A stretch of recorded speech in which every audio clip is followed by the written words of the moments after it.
mula sa bulwagang pambalitaan ng DZYX na ito ang inyong pinagkakatiwalaang mamamahayag na si Angelo Ebardeme at si Rachel.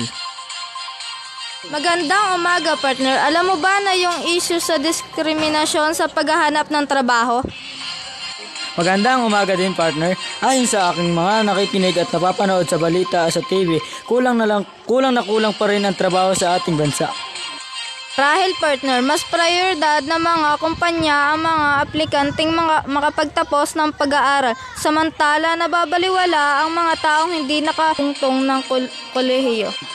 Sa kabilang banda naman, partner, tama naman ang maging prioridad nila ay ang mga aplikante na nakapagtapos. Marahil mas maniniwala silang may mas kakayanan ito para sa trabaho ang kanilang papasukan. Ngunit sa kabilang dako, partner, paano naman ang mga tao na gusto rin makahanap ng trabaho na kahit hindi mataas ang posisyon upang nang sa ganon ay nagkaroon sila ng permanenteng pagkakitaan? Kailangan din silang bigyan pansin ng gobyerno dahil isa rin silang mga mamayan na Pilipinas.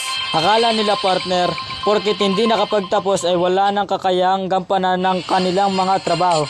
Batay sa aking mga naririnig at nakikita, may diskriminasyong magaganap sa mga taong hindi makapagtapos ng pag-aaral.